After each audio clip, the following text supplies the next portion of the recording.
Ojukwu used to say, "On Aburi we stand," and I will say, "From Aburi you will fall." Yakubu Gowon.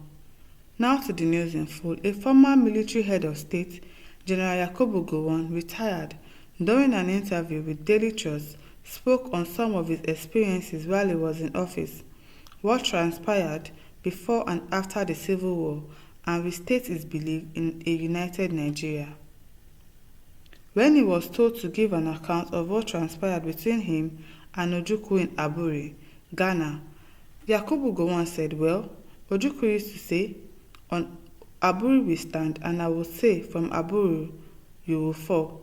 He said the Aburi meeting was aimed at resolving the problem after the January 15 coup in Nigeria, as they were supposed to go to Ibadan the next day, but he attended a reception for officers at their brigade instead, and that same night he was already at Ikeja when there was sudden commotion and movement of troops and vehicles. He was confused about what was happening because he was supposed to take command of a battalion the next morning. He asked the unit's adjutant, Captain Martin Ademo, what the commotion was all about, but Captain Martin didn't answer him. Later, General Aguiyi Ironsi, who was the general officer commanding, came and told them that there was some crisis in town affecting the Prime Minister, Tafawa Balewa, and Okotie Ebo, the finance minister. He claimed by the time they were informed, all the senior officers from his school, Mai Malari, Kor Muhammad, Abu Baladima, Yakubu Pam, had been killed. One of his good friends, Otto Unegbe, from Ozobolu, was also killed, but he did not know. At a certain point, the military couldn't fix the situation. They tried to meet within the country, but Ojukwu expressed concerns about his safety.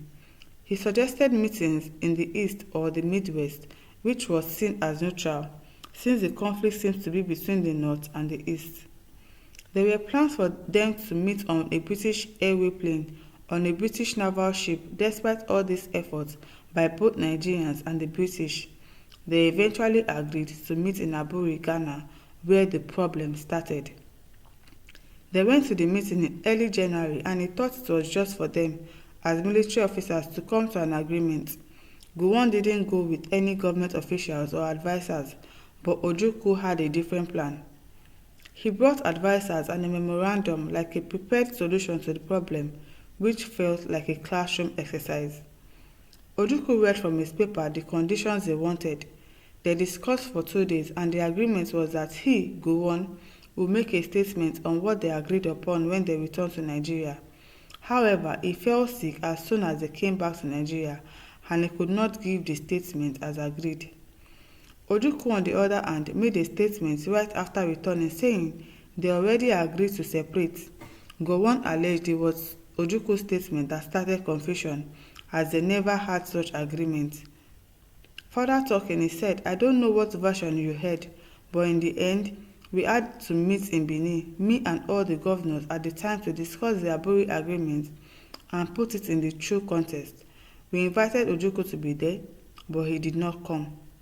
The only thing I included, which probably made him not to accept it, was that there was no chance for any part of the country to secede without agreement of 2/3 of the members of the group. But as soon as we left, Ejo told me that Ojukwu came to find out what it was." All this story that is coming out now, I hope it doesn't cause another round of issues again. Alexander says, "Thanks for saying the truth finally. The summary is that you didn't heed to what was agreed in Aburi. Yes, you and somebody discussed something, and when you got to Nigeria, you were sick, and then this person went ahead with the plan, and you said no, he must have heard you wrongly. So you did not do what you guys agreed upon. That means you are the betrayer here." Anasi, replying to Alexander, said Gowon's disagreement was what caused the whole problems. It negated from their gentleman agreement. Ndakweben also said, "Yes, because there wasn't any agreement to divide Nigeria. Your man, Ojukwu, with his foolish ego, thought he could win the war by renegade from the agreement. See where he led your people to be slaughtered." Should be careful about what we are saying, because all these things that happen now, it has happened in the past, so that they will not start bringing fresh memories again and start to cause another problems afresh. Imole says, looking back now, your efforts to keep Nigeria one is absolutely defeated. The people you supported in order to continue their oligarchy rule have now decided to take over your territory through banditry and terrorism. Today, we are more than 20 years backward. What a disaster. On Aburi we stand, then on Aburi we fall. What are the contents of this Aburi declaration? I believe the National Archives should bring this document out into the public domain so we can all have a fair understanding of where we got it so wrong. Yes, we do. That is why I'm saying that history should be brought back. We should be transparent with everything, and we should also know our history. Most of us don't even know all these stories that is being told now. Nobody knows. This thing has happened before even our own mothers, our own fathers were giving birth to.